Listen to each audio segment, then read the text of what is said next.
I don't know if you guys noticed this. I did. But I went to school for that stuff, so kind of expect it. But in our gospel, there was two kings, right? You have Herod, king of the Jews, technically, and then Jesus, the real king of the Jews and stuff, okay?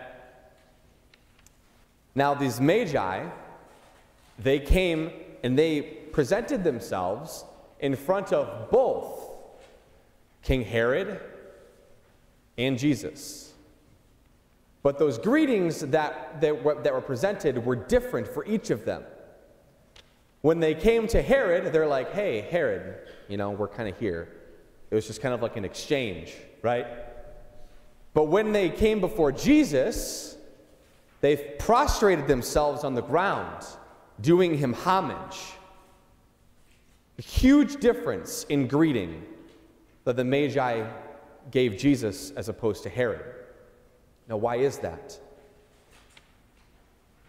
Well, normally when you'd greet a king or a ruler, you'd bow or genuflect, as we do. We should all know about those things.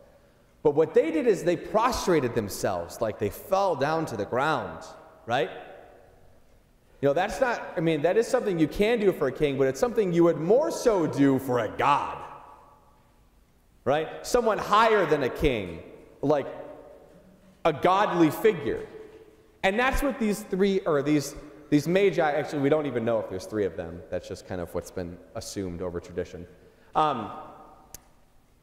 That's what happened, that there was this prostration and this homage being done, that there's something that sets Jesus apart from an ordinary king, that he's not just a king, but he is something godly. He is something so much more, something not even earthly in a sense, right? So we see it right away that there's something different that causes this change from the first king that they meet to the second one. There's a change that happens in them. And then if we keep going in this story, there's more and more change that happens. What's the final change? They change their route when they go home. Because they were supposed to go back to Herod and report to him where this king was, so Herod could pay him homage. But we all know that's code for Herod wanted to kill him. But, we know the story. Thank God that didn't happen. Things would be weird now if that did, wouldn't it? Yeah, it would be. Yeah, you're all right.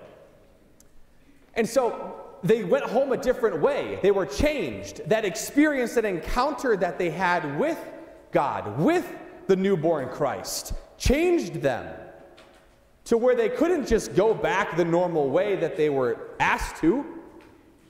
They had to go a different way because they were changed. They weren't the same anymore. My brothers and sisters, so often do we get into this routine and this rhythm of just doing the same thing over and over and over. A lot of times doing what's expected of us. Just doing the things and the stuff as we've talked about numerous times, right? Just going through the motions. But here we see before our very eyes what can happen if we allow God to change us.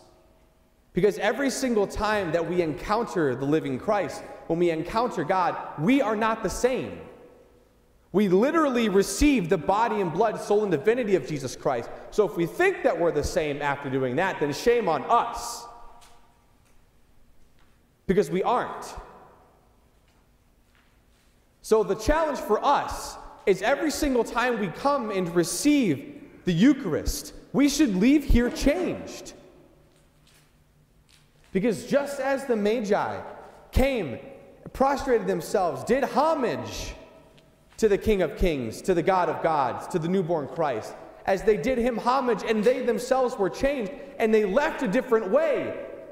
So it should be the same here, that after we receive the living God in the Eucharist, that we leave here a different way, that we leave here changed, not in the same way as when we came in these doors.